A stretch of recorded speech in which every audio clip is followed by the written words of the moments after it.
What's up guys, my name's Dychronic, your host here on this Destiny 2 video, and today we're going to be talking about the next DLC, Season of the Opulence, and a weekly reset for June 4th, 2019. A very exciting day, new stuff coming out, new DLC, new raid that's coming out at 4 p.m. Which is in like 6 hours, something very, very exciting. A lot of things have changed, and I'm going to cover as much as I can for weekly reset stuff as far as tower stuff and the new DLC, how you get it started, as well as a couple other changes and the regular weekly reset we're going to be talking about in this video. So it's going to be a bit of a longer one because I have to go over each one of them. I'm going to have to go over to Shaxx and Zavala and look at his inventory. The gunsmith has new stuff on him. A couple of people have changed spots. For example, that crown there, that's Benedict. A lot of things have changed, and I want to go over every single one of these things for you guys. So first things first, right when you log into Destiny 2, you'll be sent straight to the tower, which I think is a very good thing after the cutscene trailer thing, which is a very good thing because we always go there anyways. And right when you get there, you're going to have two milestones. First of all, you're going to get a bounty from Test Eververse, which I already picked up on a previous recording that I totally messed up. Don't worry about that. And secondly, Benedict will also be your starting to this DLC. On top of that, Benedict has moved. He is in the annex, like I just mentioned. He's no longer over here next to Hawthorne. So if you want to go see Benedict, he's on the map. You can mark him, so he's a lot easier to find. On top of that, if you look at the top of the screen, you can actually see Pursuits was actually moved over here into the director. So you can go to your map more easily, and if you're not on console, you'll be able to see these things much quicker instead of having to take this long to load things. But it is there in case you're wondering, as well as the fact this thing right here helps you filter. If you want to just filter by just quests or just bounties, or you want to filter by none, those options are there, and I think that that's kind of nice, being able to go through the now 63 space instead of 50 pursuits menu. All right, so right off the bat, I just want to mention Drifter right there, Ada down the hall to the left, new guy, Benedict, you have to go over here. I took a bad turn, and this is actually where he is. Oh. Okay, so I didn't play that whole thing on the video, but you're able to see it for yourself. Callus just took over and talked to the sweeper bot, which is kind of interesting. But this is going to be the start to the DLC in Imperial Summons. It has you go out and do a couple of things. Obviously, the first thing is going to be visiting Ikora, probably to tell her that Callus has messaged you. But other than that, it seems like Benedict's inventory is the same for now. I believe he has to change. They did mention he's going to have some quests and new stuff, and he is the vendor for the DLC. So this is not it. Just so you know, this is the sniper rifle in case you're interested. You know what the sad part about this is? Second step of the DLC is probably going to have Ikora absolutely crowded with people very, very soon. And it's going to be the most action that Ikora gets all year. It's just going to be today and this entire week. After you do the first thing with the sweeper bot, you go to Ikora, and she goes and gives you a power surge package, which is literally the second thing you do in this DLC, which should give you a guaranteed set of 690 items. So if I were to go over to, is that a cape? Oh, that's a mark. Yeah, so it'll guarantee you some 690 items. Obviously, it's not useful for me since I'm already 700. After you do talk to Ikora, the next step will be going to Nessus on a barge. So this is probably where I'm gonna leave off on this part, let you continue on your own. I just wanted to show you the preliminary stuff that you can do in the tower. The next step will be on Nessus. And because I'm too curious, I had to know where it is, or if it was something different, if it was something like floating in the middle of the nowhere next here.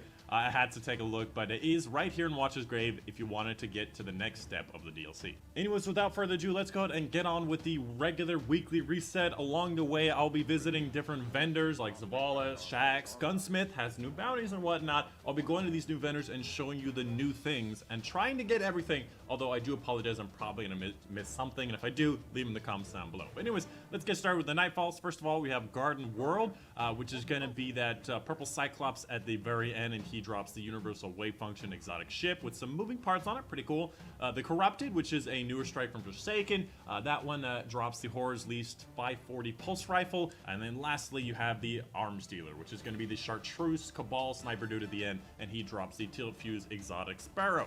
The fastest one is going to be Arms Dealer, hands down, really fast one, especially compared to these two longer ones, and the higher scoring is the Corrupted, probably one of the highest in the entire game. As for the heroic modifier this week for the Vanguard Strikes, Heroic Adventures, and Heroic Whatevers, it will be Void Cinch, and the daily right now is going to be Iron and Heavyweight. The weekly Crucible playlist this week is going to be Mayhem. So 6v6 Mayhem, you get super fast supers, abilities, heavy ammo, you're just going to be spamming grenades, supers, and heavy. It's a lot of fun, and I'm so glad it's the beginning of the season. As for the Reckoning this week, it will be Solar Singe, and the daily right now will be Attrition and Heavyweight, which is not a bad combo if you've got some Grace Wells from Warlocks, because Heavyweight's just really nice, and Attrition just gets basically reversed by the well. So using 1,000 Voices, you're going to clear this very, very quickly, and if I'm remembering correctly, I believe this week is Oryx, but correct me if I'm wrong. The Flashpoint this week will be taking place on Nessus, so completing your public events, lost sectors, and the Heroic Adventure will get you lots of powerful wards if you want it, on top of the fact that, again, the invitation is here in case you want it. As for the Dreaming City this week, it is in its strongest curse state, so if you want to do the Shadow Throne or anything from the strongest curse, it is available this week. If you're looking for the Ascendant Realm, it is going to be in the Harbinger's Seclude, which I believe is right over here, and when you get in there, it's going to be the one where you get that super powerful sword, the one that has like 1,000 ammo in it. You have to kill the knights with the sword, you can bring it out of it. There's a lot of jumping in it as well. So that's going to be the Ascendant Realm for that week. And as a friendly reminder, because we are trying to level up, make sure you visit the Spider to get his powerful bounty, the one you can actually go out and kill that Lost Sector boss and actually get a powerful bounty. So go pick that up if you haven't. As for Escalation Protocol, last week was the shotgun, this week will be the SMG, and next week will be the sniper. Anyways, moving on, let's go ahead and talk about Eververse. I did look through this very quickly. I did a previous take that I'm going to delete. There's a lot of very important things that I need to mention about this. So this is the new Eververse store. When you go to test Eververse, this is what it's going to look like. A couple things for you to know. First of all, these are all silver purchases. There's a lot of silver purchases, which is the premium currency that you have to pay real money for. Now, don't fret just yet. There's something very important for you to know about that. I'll get to that very soon. First of all, I just wanted to mention, this is going to be the best of year 1 engrams, which is going to be, no, whoops, I previewed it. Best of year 1 engrams, you can purchase it for different silver items. And this is going to be all of the year 1 favored items. So everything from Warmind, Curse of Osiris, the base game. This is actually an armor of the Opulence, which is actually really ironic. I'm not going to go through every single one of these new items, but this is here for you if you want to get some of the old year 1 stuff in case you're missing some things and you wanted to get it. You just get these engrams, and you have to purchase them for real silver, real money. Next up, there's some direct Bright Dust purchases. This is just one set of them. Wanted to mention very quickly, they have changed the shader look. So this is actually a new shader, yes, but the entire look of shaders has been changed. So if you look at my inventory right now, every single shader has changed its looks. It was on the patch notes. I didn't know they would do this much change. But this is supposed to apparently make it look more like it's going to look like on the gun, which I think is very good. I've complained about shaders since Destiny 1. They've never looked the way that they should look, and giving you an example of what they're going to look like on your character. So they have changed all of that, and you're going to see a bunch of different shaders along the way that reflects that. I just wanted to mention it really quickly. I already got one of these in my previous take. There's things like Quick Hug, the Vanishing Point, which is for part of the base game, by the way. I don't know if you notice that, as well as the City 8-pack. On top of that, there's some feature stuff. This is supposed to be just advertising to get you to buy stuff. There's all of that other stuff in the other tabs. So first of all, there's going to be the seasonal section, which everything here is going to be silver. So everything here is going to be real money. Now, don't fret yet. I'm going to get to something very important very soon. So first of all, armors, they're sold in entire sets, so if you want to get the entire set, you can, but you can also purchase them individually with silver dust. I'll show you in a little bit. On top of that, there are many, many pages of everything here, from weapons, ornaments, emotes, everything for direct purchase if you want to get them. And something you really, really need to keep in mind is this right here. This is called Dark Blade Effect. Keep that in mind. I will be right back with that very, very soon. Now, all of these things, like I was saying, are all silver. You purchase every single one of those for silver. There's the Opulence starter pack here if you want to get a bunch of these year 1 engrams and whatnot. Each one of these can be purchased for silver. Now, I don't think that these items are here exclusively for silver, because of the fact that I see other items in different sections. So let's go ahead and move on to the archive. Just mentioned very briefly, these are the old bundles, the Arc Strider bundles, the Last Word bundle, which apparently I have, which, oh no, this was in the Prismatic Matrix. There's the Whisper and the new bundles and the Thunderlord and all that stuff. So this is all here if you still need it or still want it. It's still on sale. And then lastly is going to be the Bright Dust purchases.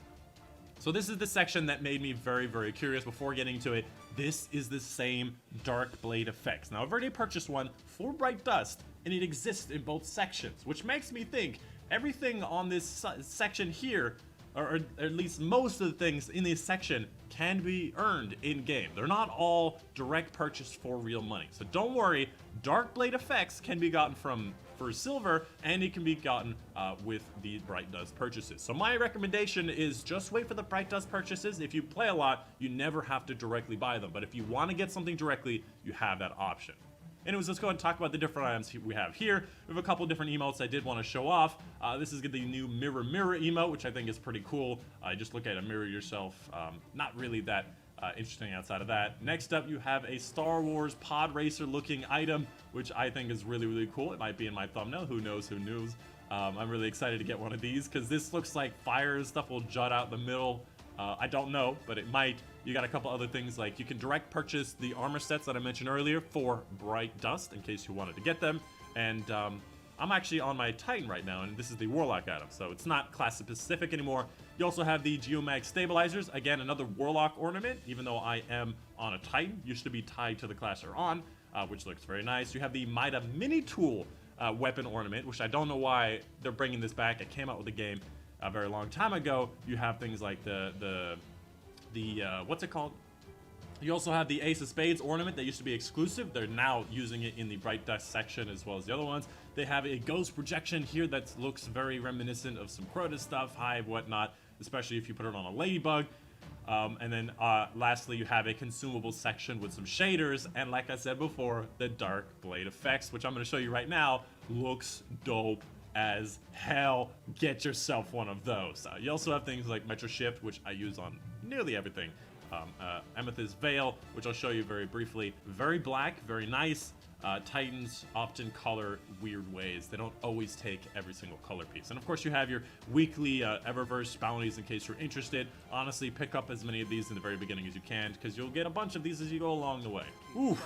That was a bit of a mouthful for Eververse. I am somewhat pleased by the way they've handled things here with Tef's Eververse. We'll be able to see over the next few weeks if what I'm saying is actually correct. Let's go ahead and check out some vendors. So let's go ahead and talk about Zavala. I don't know why it says my Vanguard rank is 29. That's actually not true. My Vanguard rank is not 29. My Nightfall rank is actually 34, so I don't know what that number is. That's supposed to be a glitch, but I'm going to show you Zavala, the new stuff that he has on him. He's obviously got the new quest step for the new pinnacle weapon, the new grenade launcher, which has you do a whole bunch of stuff, and it is there for you. Each one of the different vendors will be able to offer you these new pinnacle quests, which I'll be showing you every single one of them.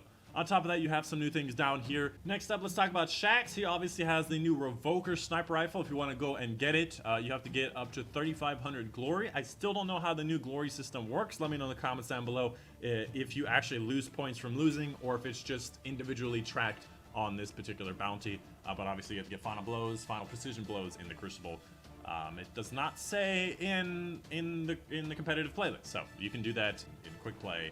You just have to get the glory rank outside of it. Outside of that, there's obviously these seasonal stuff, so if you want to do a bunch of crucible matches, this one tracks that. If you want to get the different shaders, which, ooh, okay, my visor's red. All right, I did not expect that. There's a lot of orange and red there, and this is what the other one looks like on a Titan. Oof, I really like the inside of the neck there. That's very powerful. Next up, let's talk about the gunsmith. He actually has new bounties that are supposed to be replacing these scrapper bounties. Where the scrapper bounties, you broke some armor, you broke some weapons and whatnot, you could get a random bounty to give you enhancement cores. Now, they've been moved over to the gunsmith. So you no longer will be able to get the scrapper bounties. Those will expire as soon as the last one is gone. They have you do things like hand cannon kills, grenade launcher kills, void kills. They give you mod components, enhancement cores. The weekly bounties will give you random weapon mods as well as enhancement cores and some planetary materials. They have you do a bunch of random different things. Apparently you can get some infamy and valor rank with these.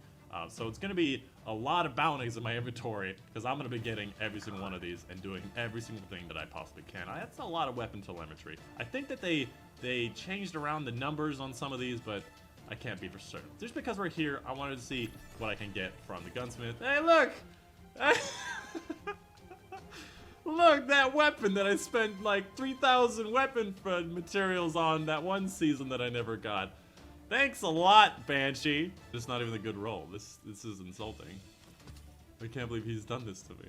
And because it is tradition to have one prime engram on each character every single week, by accident, we're going to be doing a loot box opening. Now, the way I do this is it's a random giveaway.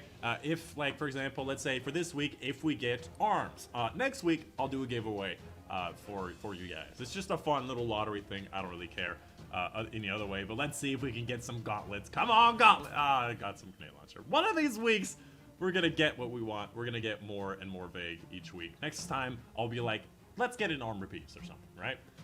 And then we'll see what we get. Next up, let's talk about Hawthorne. Things look a little differently here. I will tell you why in a very, very short amount of time. First of all, we have things like Escalation Protocol, Crucible, completing raids with clanmates, and then the new Menagerie runs.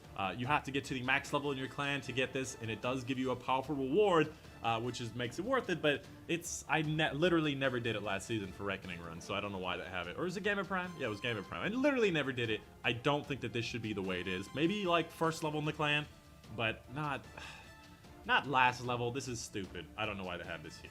Next up, there's no raid challenges. My guess is because they've disabled raids until the first team has completed the Crown of Sorrows to make the world's first a little bit more fair. I don't really know why, but otherwise, but they removed them. So let me know in the comments down below if they update them by the time that you see this video.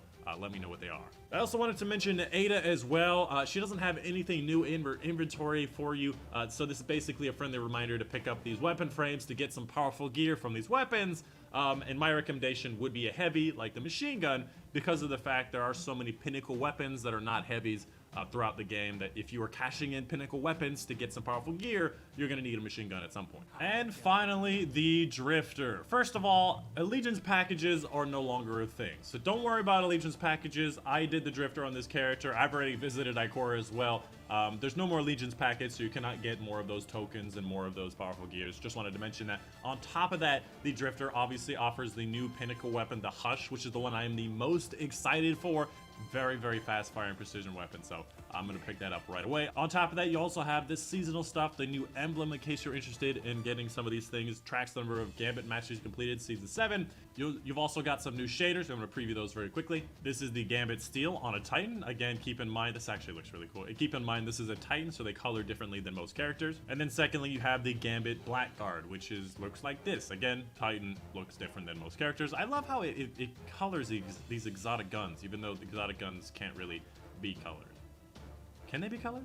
Now I'm having a brain. And that is pretty much it. I have visited nearly every single vendor in the tower. I have not visited Amanda, but I don't think she has anything new for us. But that is the end of it, literally ending up where I started this video. But that is it. I apologize for being so long. It's literally been 40 minutes of recording, redoing, and doing sections. So I apologize, but hopefully I've covered everything that I need to cover. Let me know in the comments down below if I've missed stuff. In the description down below will be a link to the patch notes for all of the new stuff that have changed. They nerfed a whole bunch of different things, including, you know, buffing fusion rifles, nerfing Ace of Spades, lots of stuff in there. So check that out. And of course, let me know in the comments down below if you have any questions. But that's it.